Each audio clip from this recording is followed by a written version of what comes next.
আল্লাহর পাঠানো ফেরেশতা, তুমি যে আল্লাহর বন্ধু এটা পরীক্ষা করার জন্য আল্লাহ আমাদেরকে বাড়াইছে। আল্লাহকে ডাক দেয়, আল্লাহ আপনি ইব্রাহিম পয়গম্বরকে আপনি খলিলুল্লাহ আপনি উপাধি আখ্যায়িত করেছেন, এর মধ্যে কোনো সন্দেহ নাই তার মধ্যে এত পরিমাণ ভালোবাসা।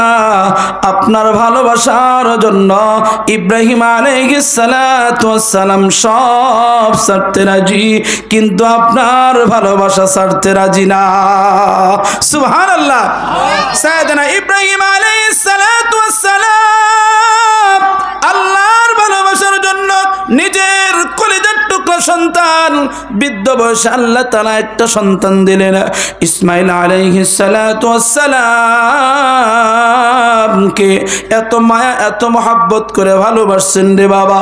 হঠাৎ করে আল্লাহ জানায় দিলেন, বন্ধু আপনার সবচেয়ে প্রিয় বস্তুকে আমার রাস্তায় কুরবানি দেন।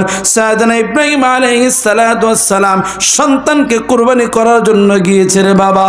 ইব্রাহিম আলাইহিস সালাতু ওয়াস সালামকে আল্লাহ জানায় দেয়, ও বন্ধু আপনার কলিজার টুকরা সন্তান বিবিকে আপনি মরুভূমিতে রেখে দেন।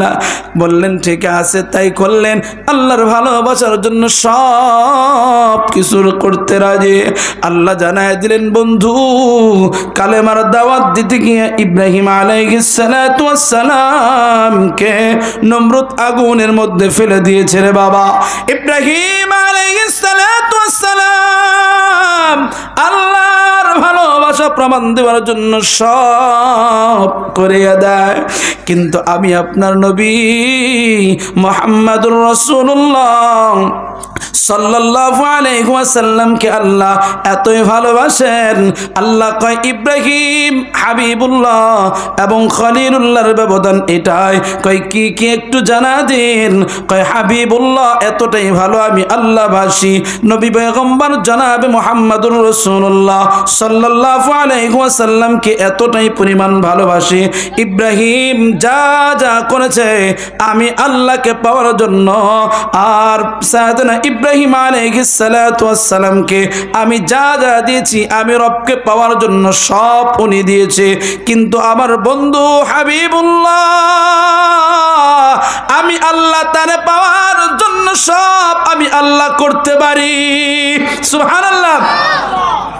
মুসলমান নামে একটা কথা বোঝানোর জন্য আপনাকে বললাম রে বাবা, যার দিলের মধ্যে আল্লাহর ভয় যত হয় ওই ব্যক্তি আল্লাহকে যত ডাকে তার দিলের মধ্যে আল্লাহ শান্তি দান করিয়া দেয়।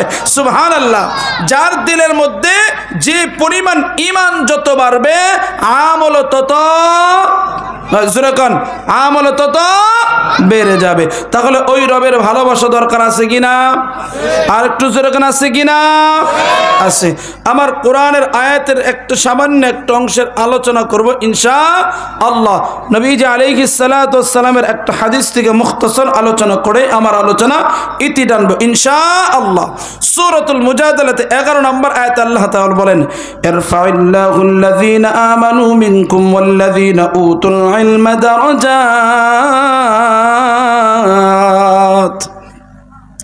আল্লাহ তাআলা বলেন, তোমাদের মধ্যে যারা ঈমান এনেছে এবং কি তাদেরকে জ্ঞান দান করা হয়েছে,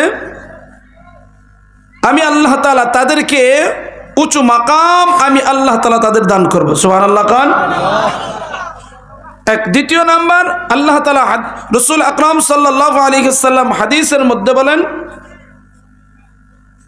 আল্লাহ তাআলা তার যার মঙ্গল চান, যার ভালো চান, ভালো করে খেয়াল করেন, যার ভালো চান, যার কল্যাণ চান, আল্লাহ তাদেরকে দ্বীনি ইলম শিক্ষা দেন। সুবহানাল্লাহ। কান আল্লাহ তাআলা তাদেরকে দ্বীনি ইলম শিখার মতো তৌফিক আল্লাহ দান করে দেয় এবং কি তাদেরকে এই ইলমের বরকতে ইলমের উসিলায় উঁচু মাকাম আল্লাহ তাদেরকে দান করে। সুবহানাল্লাহ। কান আলোচনা বুঝতে গেলে অনেক লম্বা আলোচনা, খুব সংক্ষেপে আকারে।